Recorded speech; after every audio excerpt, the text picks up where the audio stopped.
Halo guys, kembali lagi dengan saya Kalimasada dari Akademi Kripto. Di modul kali ini kita akan membahas ya mengenai token unlock trading strategy. Jadi sebelum kita memulai modulnya, anything I say is not financial advice ya. Please do your own research karena cryptocurrency merupakan aset yang memiliki risiko sangat tinggi.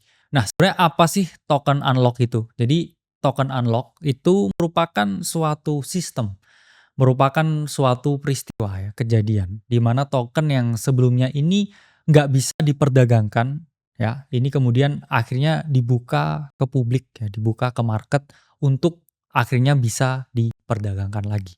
Nah, jadi ini ilustrasinya ya, dari jumlah keseluruhan token yang akan dan bisa beredar di market, ini selalu dibagi dua ya.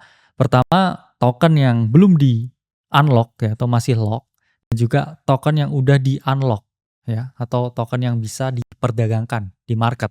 Untuk para stakeholder di dalamnya, yaitu adalah investor, venture capital, dan juga developer, melakukan realisasi keuntungan. Jadi di ilustrasi ini teman-teman paham ya, bahwa ada token ini yang masih terkunci, masih ada ya di dalam protokol kriptonya dan belum didistribusikan kepada para stakeholdernya. Lalu selalu muncul pertanyaan teman-teman, mengapa sih harus ada ya yang namanya token unlock? Nah, di sini kalau kita lihat ada beberapa poin mengapa token unlock itu adalah hal yang penting.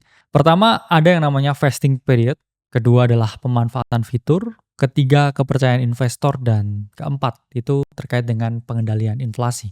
Pertama ini terkait dengan vesting period dulu ya. Kenapa kok token ini harus di unlock dulu ya, nggak langsung disebar semuanya ya ke para investor, ke para venture capital, ke para developer. Jawabannya adalah supaya mereka memiliki komitmen jangka panjang untuk building the project. Bayangkan ya, ketika teman-teman mengerjakan suatu proyek, misalkan ya gedung, rumah, apartemen. Kalau semua uangnya dikasih di muka, semuanya yang kamu kasihkan, apa yang terjadi? Ya mereka mungkin akan lebih santai ya. Mereka berleha-leha ya saya bilangnya. Karena mereka nggak akan mengerjakan itu dengan giat, dengan gigih, seakan-akan mereka ini belum dapat uangnya. Kalau mereka diberi uangnya dalam termin ya, atau jangka waktu tertentu, analoginya, mereka akan bekerja lebih giat, memperbaiki proyeknya ya, membenerin ya apa yang bisa ya dibenerin supaya jadi lebih bagus lagi. Nah, akhirnya apa? Kalau lebih bagus ya customer jadi lebih senang. Itulah mengapa ya adanya vesting period, atau ini dikunci sampai batas waktu tertentu sebelum akhirnya dibuka. Dan ini penting ya terkait dengan kepercayaan investor, karena investor ini juga sama dengan customer ya. Mereka ini mendambakan sesuatu dari suatu proyek tersebut. Tadi kan contohnya ya customer apartemen ya, ada developer apartemen, mereka ingin dibangunkan ya apartemen yang bagus ya, nyaman dan juga aman. Kalau misalkan di awal semua tokennya udah dikasihkan ke developer, apa yang terjadi ya? Pasti para investor ya, atau customernya ini mereka akan berpikir, "Wah, duitnya udah aku kasih nih." Sewaktu-waktu mereka bisa tinggal mengabaikannya ya, tinggal dijual semuanya tokennya dan lari ya. Dumping on investor. Nah, ini mengapa ya token unlock itu penting supaya tidak ya terjadi hal-hal yang negatif dan kepercayaan dari para investor ini tetap terjaga. Selain itu, protokol kripto tertentu ya atau DeFi, decentralized finance, itu biasanya selalu memiliki sistem-sistem insentif tersendiri. Mereka punya program-program khusus. Ketika kita lock koin kita ya ke dalam protokol ya, disebutnya juga dengan staking, kita akan mendapatkan reward tertentu.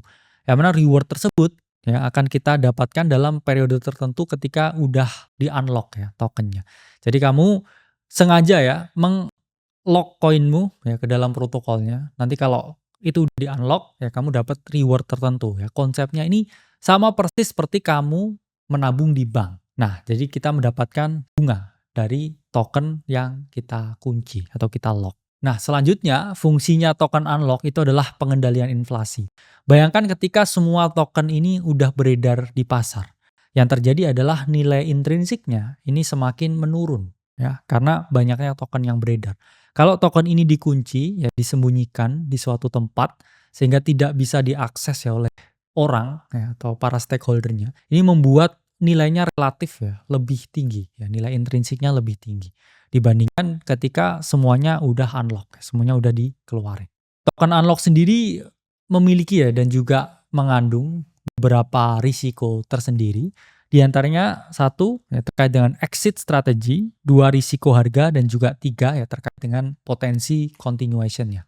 Terkait dengan exit strategi ya semua itu mau exit ya, investor mau exit dengan keuntungan dan juga para developer mereka juga pengen ya mendapatkan hasil dari sesuatu yang mereka kerjakan. Sehingga kita nggak bisa munafik ya dan juga menampilkan fakta ya bahwa endingnya semua ujungnya juga duit ya, mereka buat project, mereka juga mau exit karena IPO-nya ya koin, token ya semua aset kripto itu adalah ICO ya atau initial coin offering. Dan ketika mereka udah mendapatkan bagian mereka yang di-lock kemudian di-unlock, mereka ini bisa melakukan realisasi keuntungan ya atau menjual untuk keuntungan.